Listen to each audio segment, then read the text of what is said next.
नमस्कार देवियों और सज्जनों, हम लोग 17वें रामायणी में छुरी वाले कसाई की बात कर रहे थे। अब इसका दूसरा अर्थ लीजिए। जो इससे परे हो जाता है, विवेक आ जाता है उसके अंदर, तो वो क्या करता है, विषय मोह के फंद छुड़ा लेता है और वहां चला जाता है जहां कसाई काटने के लिए बैठा है। उस कसाई के हाथ में छुरी है और वह इस इंतजार में है कि अगर कोई आवे तो उसका माथा हम काट लें। अब माथा का अर्थ जहां स्वाभिमान है वहां पहले वाला अर्थ है। माथा का अर्थ जहां मनुष्य की गरिमा है वहां पहले वाला अर्थ है। वहां कसाई का पहले वाला अर्थ है। और माथा का अर्थ अगर अहंकार कर लें आप तो दूसरा वाला अर्थ होगा कि तब वह गुरु के पास जाता है, सदगुरु के पास जाता है, किसी अच्छे गुरु के पास जाता है, ऐसे गुरु के पास जाता है जिसके पास ज्ञान की छुरी है। उस ज्ञान की छुरी से वह अपने पास आए हुए का माथा काट लेता है। सबसे पहले उसका अहंकार खत्म करता है और जैसे ही अहंकार खत्म किया तैसे ही सब काम अपने आप होने लगते हैं। अब दोनों अर्थ के पक्ष में तर्क है। एक साखी है कबीर की, सतगुर लई कमान करी। सतगुर ने कमान करके मुझे ग्रहण किया। कमान लचता है ना, झुकता है। जितना ही कमान झुकेगा उतना ही तीर तेज जाएगा। तो सतगुर चेले को ऐसे नहीं ग्रहण करता, पहले उसको लचीला बनाता है, लचीला बना के तब ग्रहण करता है। और बाहन लागा तीर, और तीर मारने लगता है छुरी कसाई। और कबीर यह घर प्रेम का खाला का घर ना है। ये भी साखी है कि यह प्रेम का घर है, खाला का घर नहीं है। यहां आओ तो पहले शीश कटाओ, ये भी है। तो इसके दोनों अर्थ होंगे। दोनों अर्थ जो होंगे वो एक ही जगह ले जाएंगे, भ्रामक गुरु या सही गुरु। कबीर की यही विशेषता है कि वो लपेट देते हैं, सुलझाते रहो। सुलझा लिए तो ठीक है, आगे देखिए। गुरु की बात हो रही आगे भी। मानुष बड़ा बड़ा हो आया, एक पंडित सबे पढ़ाया।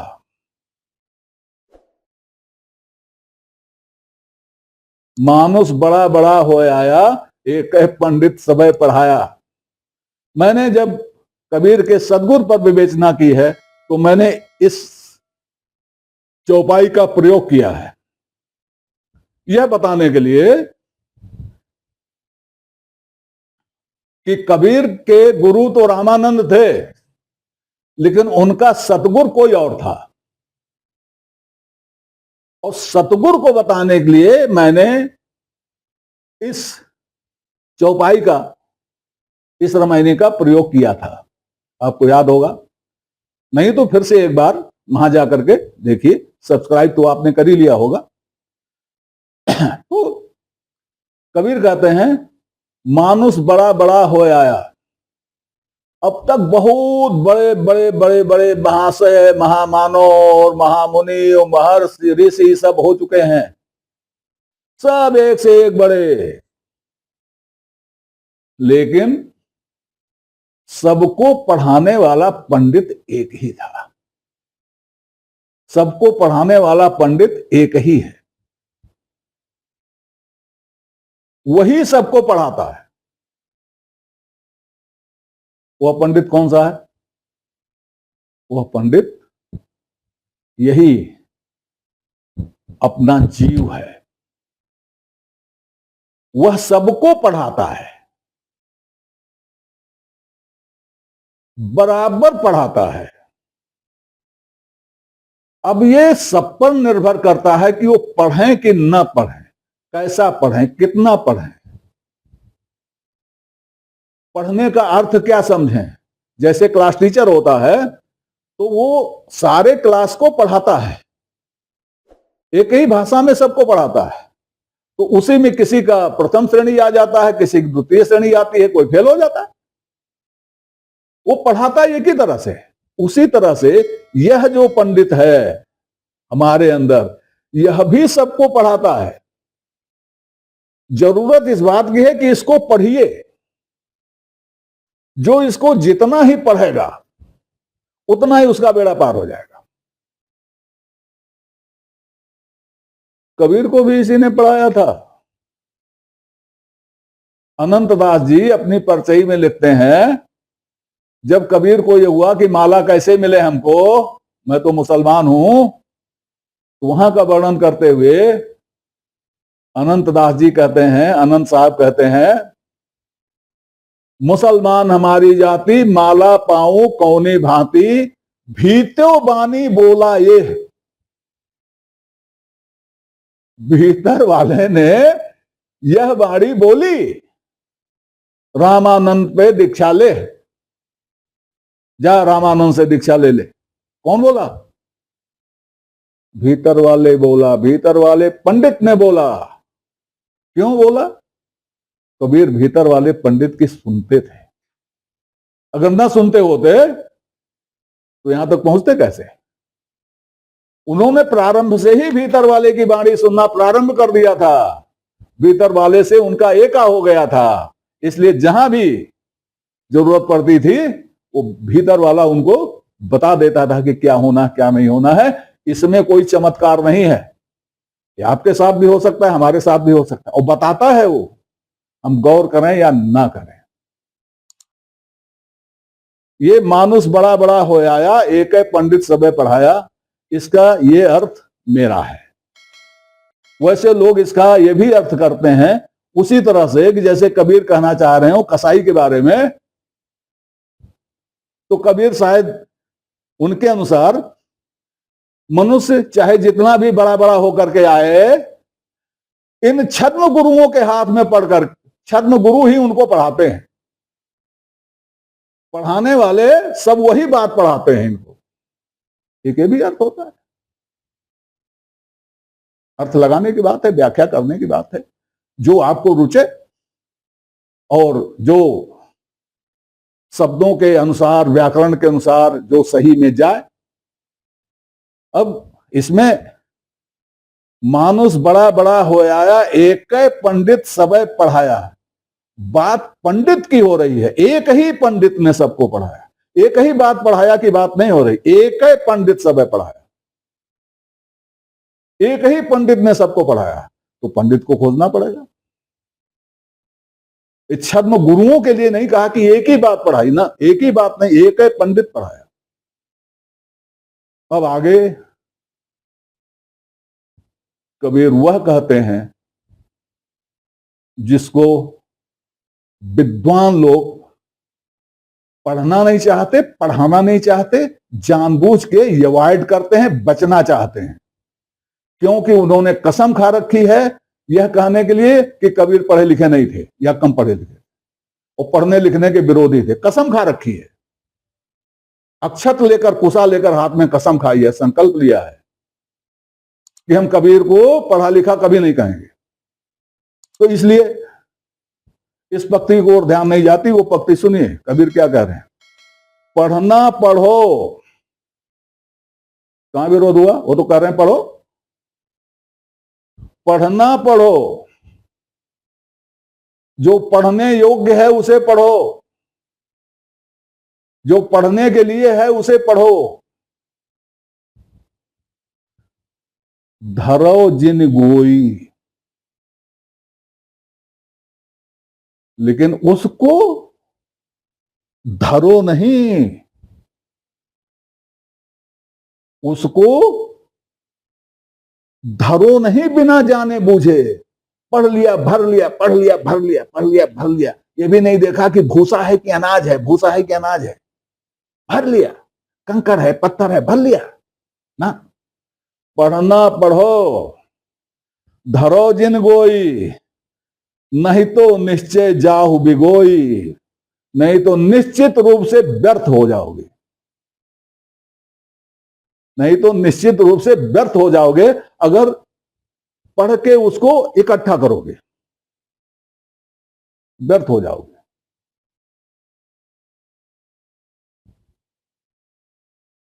अब क्या बताता है ये कि पढ़ने लिखने के विरोधी नहीं है वो, पढ़ लिखकर विवेक ना करने के विरोधी है, हैं? पढ़ो लिखो, विवेक करो, और विवेक में जो आए उसको रख लो, बाकी जाने दो, नहीं तो सब व्यर्थ हो जाएगा। कैसे व्यर्थ हो जाएगा? एक छोटी सी कहानी सुनाते हैं। कहानी क्या? बात सुनाते हैं। तोते को राम राम पढ़ाया, राम राम पढ़ाया, राम राम राम राम, बिल्ली ने झपट लिया। ये तो सुना होगा आपने।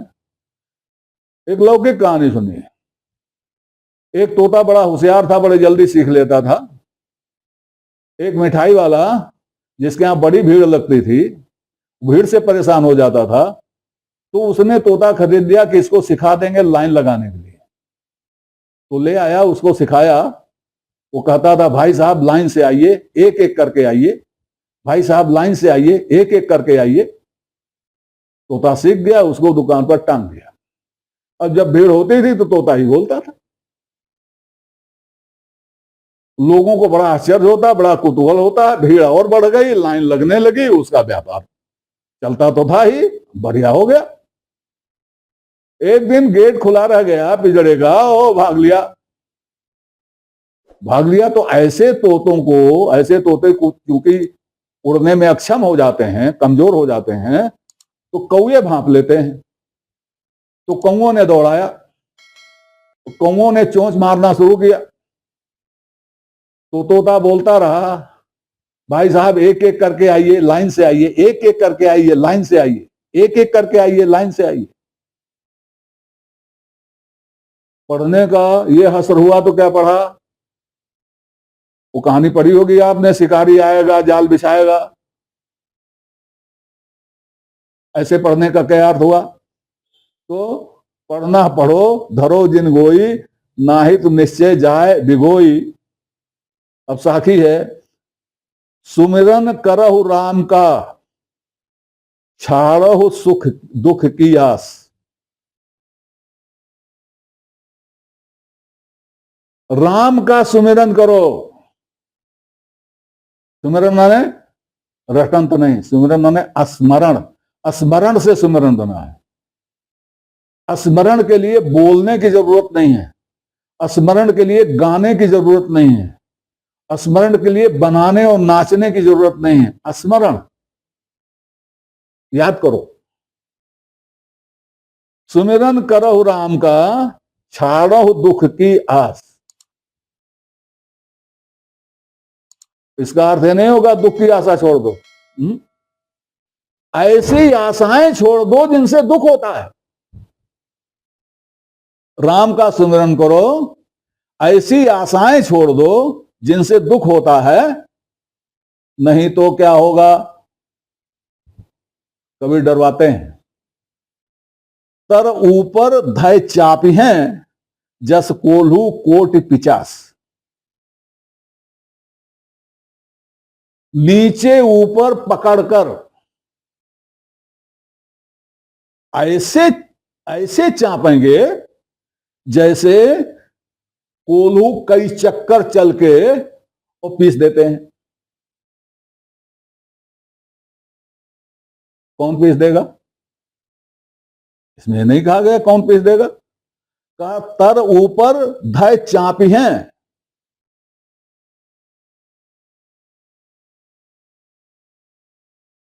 तर ऊपर धय चापी हैं, तर ऊपर क्या रखकर चापेंगे?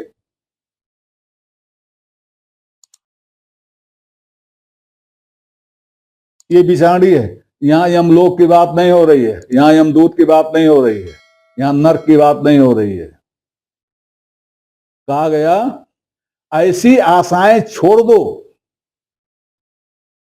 जिनमें दुख होता है। आशा तो आप सुख के लिए करते हो, तो आशाएं ऐसी होती ही हैं, इच्छाएं ऐसी होती ही हैं जिनमें सुख होता है, दुख होता है, दोनों होता है। सुख कम होता है, दुख ज्यादा होता है, और ये एकांतर से आता है, सुख दुख सुख दुख सुख दुख, यही संसार है। तो कोलू चलता है ना, बराबर चलता है, कई चक्कर लगाता है, पीसने के लिए कई चक्कर लगाता है। तो ये संसार में हजारों ख्वाहिशें ऐसी कि हर ख्वाहिश पे दम निकले, बहुत निकले मेरे अरमान लेकिन फिर भी कम निकले। संसार में जब से हम आते हैं मरते तक हम कितनी आशाएं करते हैं, कितनी आशाएं पूरी होती हैं, और जितनी पूरी होती हैं उसमें सुख और दुख दोनों लिपटा हुआ रहता है। और वह आशाएं जो पूरी नहीं हुई उनमें तो दुख ही दुख हो गए। ये कोलू का चक्कर है,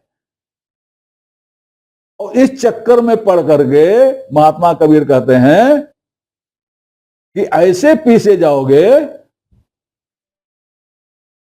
कि धज्जियां उड़ जाएंगी। इसलिए राम का स्मरण करो और